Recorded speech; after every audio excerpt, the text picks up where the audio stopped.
JD Vance just had a sit-down interview with Fox News, and let's just say after watching this interview, it is abundantly clear he is the future of the Republican Party. You guys got to see how well he answered these hard-hitting questions.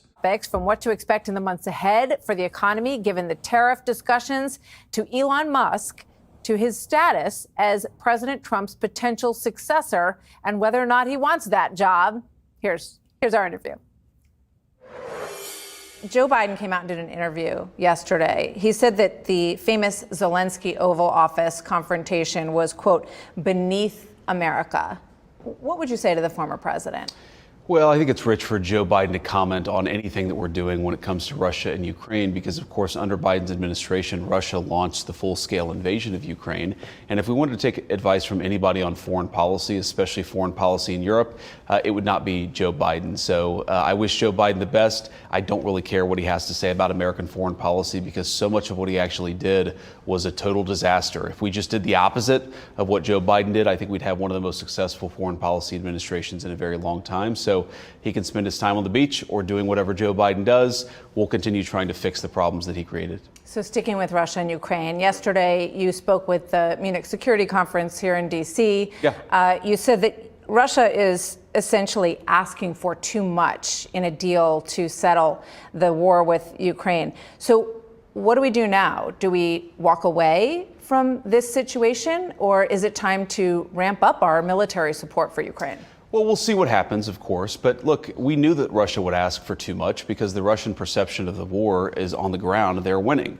And of course, the Ukrainians would like to do a ceasefire, in part because things have not been going so well for the Ukrainians the last few months.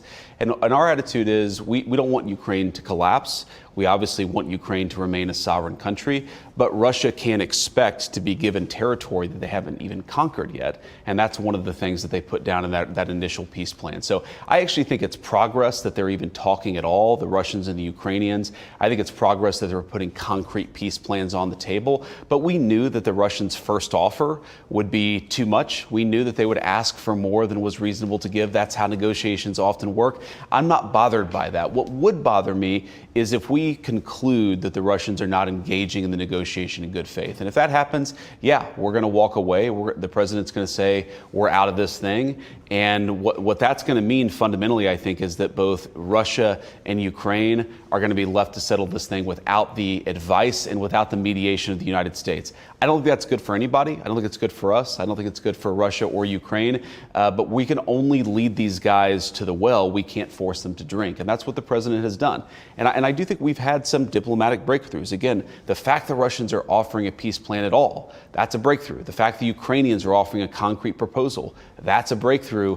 But we've got to try to get these sides a little bit closer together to achieve a lasting peace. We're not there yet. We'll keep working on it until we decide that we ultimately can't make any more progress. And then you would walk away? We would. That right there shows you that JD Vance has been learning from Donald Trump. Because if you can't make any advancements in your negotiations, then you simply walk away from the table. That is like rule number one in Donald Trump's art of the deal. And the thing about the Russian-Ukrainian war is that if Russia does not win, or Russia has their backs against the wall, they're going to turn to nuclear weapons. That just goes to show Ukraine can never win this war. So I don't know why countries like America under Joe Biden and the EU were funding Ukraine nonstop. Why were we giving credence to this? We should have started with negotiations right away. That way you would not have hundreds of thousands of men who have lost their lives in this needless war. And the thing about this war, it would have never started if Donald Trump won in 2020. Russia would not have dared invade Ukraine. And the only reason they actually did was because Ukraine was talking about joining the EU, which they swore they would never do, and the USSR was disbanded. One of the trade agreements announced, and we just heard the UK agreement with the United States. Sure. How concerned is the administration about the potential for nuclear war between India and Pakistan? Well, look, we're concerned about any time nuclear powers collide and have a major conflict. What we've said, what Secretary Rubio said, and certainly the president has said, is we want this thing to de-escalate as quickly as possible. We can't control these countries, though. Fundamentally, India has its gripes with Pakistan. Pakistan has responded to India. What we can do is try to encourage these folks to de-escalate a little bit, but we're not going to get involved in the middle of a war that's fundamentally none of our business and has nothing to do with America's ability to control it. You know, America can't tell the Indians to lay down their arms. We can't tell the Pakistanis to lay down their arms. And so we're going to continue to pursue this thing through diplomatic channels. Our hope and our expectation is that this is not going to spiral into a broader regional war or, God forbid, a nuclear conflict. But sure, we're worried about these things. But I think the job of diplomacy, but also the job of cooler heads in India and Pakistan, is to make sure this doesn't become a nuclear war. If it happened, of course, it would be disastrous. Right now, we don't think that's going to happen. All right, let's talk about the U.S. economy as some of your colleagues are heading to Switzerland to try to work a deal with China. Why was the UK deal first? Is it the sort of the model for other deals? And why not go to the EU first, a bigger deal? Well, first, I think we have a great relationship with the United Kingdom. You know, the Prime Minister, the Foreign Minister visited a few weeks ago. We had very good conversations with them. I think they were very responsive. I mean, look, President Trump has said very simply, all he wants at a lot of these trade negotiations is fairness, is reciprocity. He wants other markets to be as fair to American workers, frankly, as America has been to these foreign workers for decades, in some cases generations. And the United Kingdom was very willing to work with us. I think we had a great rapport with them. They were very open to hearing our concerns. And of course, we heard some of their issues too. It was a good conversation. It was a good negotiation. It led to a successful result. So with China, Scott Bessent, the Treasury Secretary, has said that, you know, he doesn't want to decouple. He just wants fair trade. But when you look at China and the trust issues, they're our biggest adversary. How can they be our biggest trading partner at the same time? Well, first of all, what the president has said is clearly we need to rebalance global trade. American workers and American businesses have lost a lot by absorbing all of this trade from other countries when these countries don't take nearly as much from America as we take from them. That's a fundamentally losing proposition, and we're going to change it. And of course, China has been the worst offender.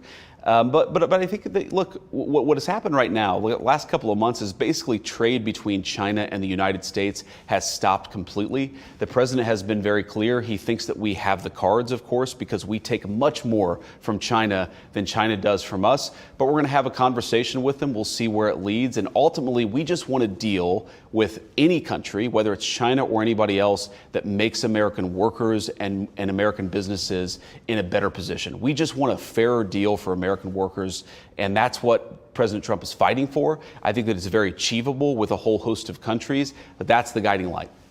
So the president said, you know, maybe American kids should have $3 instead of 30 or whatever the number was.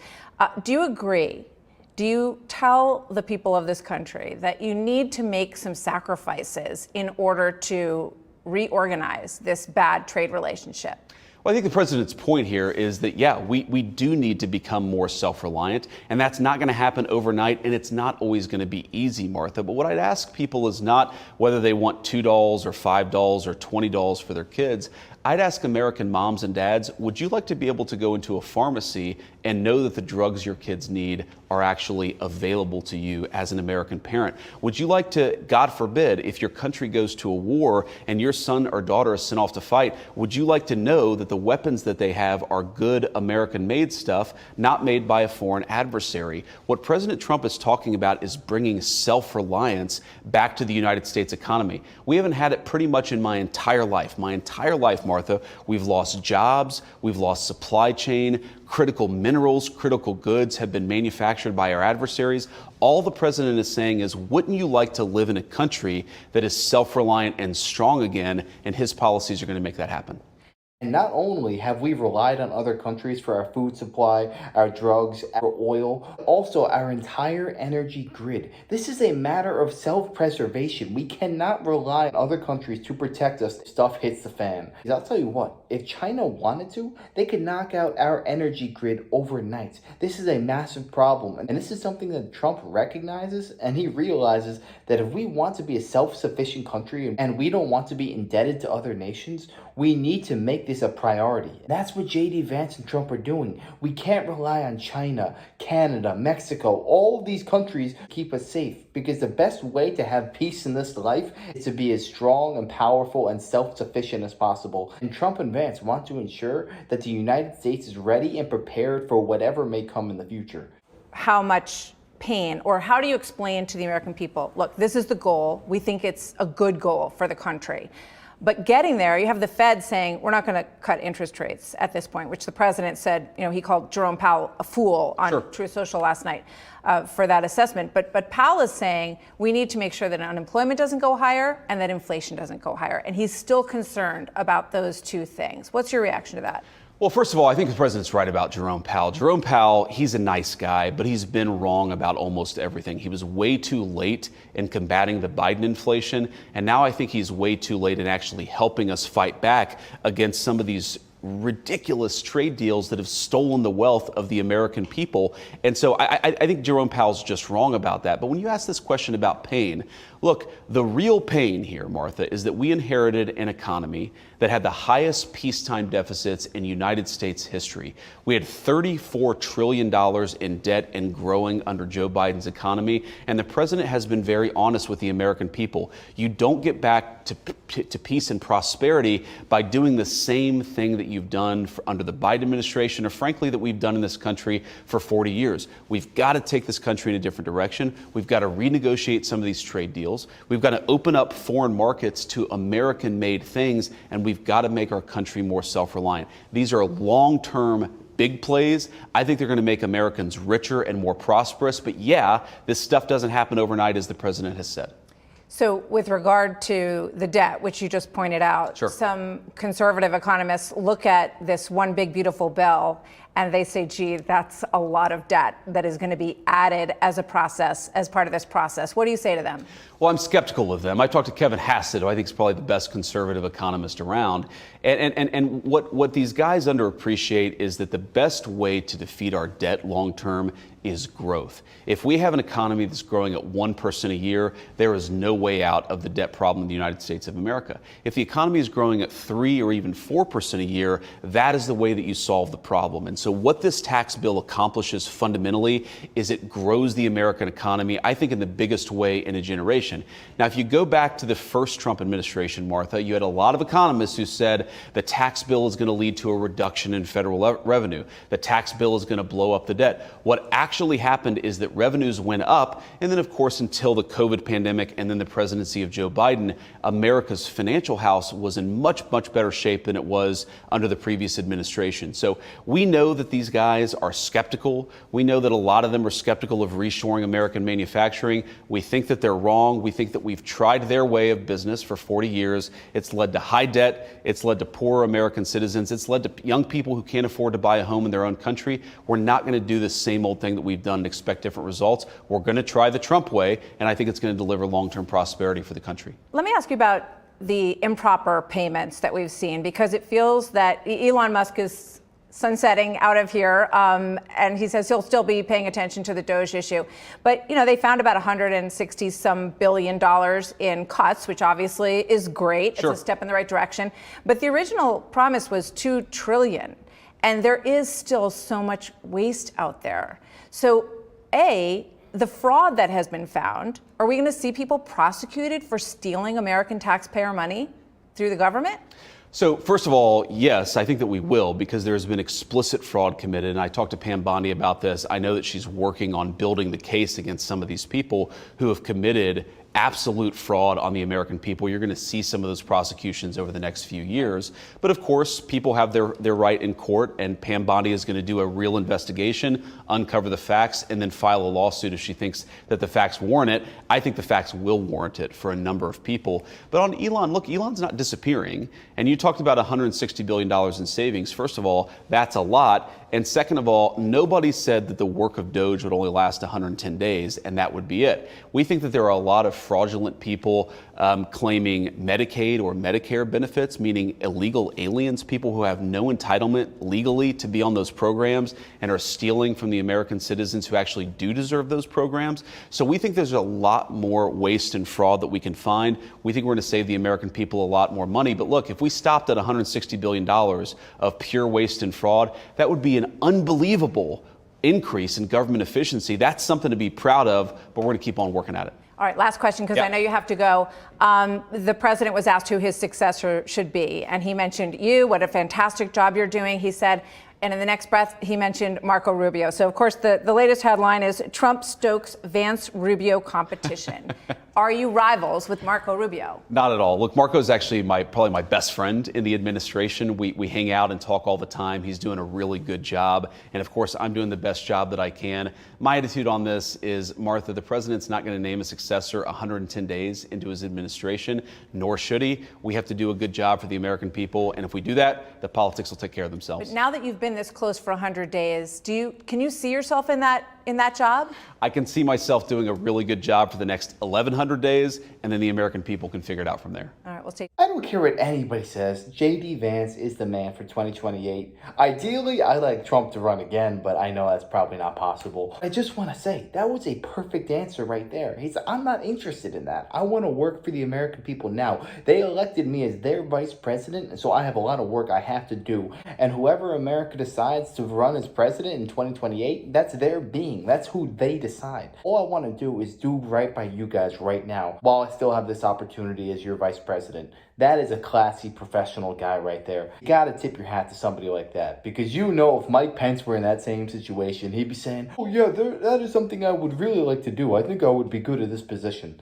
Mike Pence was a phony. He was a fraud. Benedict Arnold. The only thing he had going for him was that he was a calm personality in contrast to Trump's bombastic personality. That's a great thing about Trump's cabinet this time. I don't really sense any animosity between the people. They all do their job and do their duty to the best of their ability, and that's what you have to admire. And in regards to Doge, I do think that these people need to be prosecuted, because if they had their way, they would be milking the American taxpayer dry until the end of their days. Maybe I'm becoming heartless, but I just feel that we need to make an example out of the people who have been robbing us all blind. Because if we just continue to allow this stuff to happen and turn a blind eye, you're only going to have more of the same happening. And if you ask me, I think there are people out there in the swamp of Washington, D.C. today. One example, for instance, Hillary Clinton. How is she not behind bars? We know countless times where she broke the law, yet she's walking free in tens of millions of dollars with half the country believing every word that she says like it's the gospel. That's terrifying to me. She's the personification and the embodiment of a swamp creature. That's why we need more guys like J.D. Vance. Grew up without a nickel to his name, and now he's the second most powerful man in the world today, all through hard work, determination, and persistence. And that goes to show the American dream is still alive and well in this country. But yeah, let me know your thoughts on this down below. Who would be your pick for 2028? Would you like Trump to run again? Would you want Rubio? Would you want Vance? Would you want Vivek? Let me know who you would like to see in that position, maybe Donald Trump Jr. And yeah, if you enjoyed, make sure to smash that like, comment, subscribe, and I wish you guys nothing but the best. Till next time.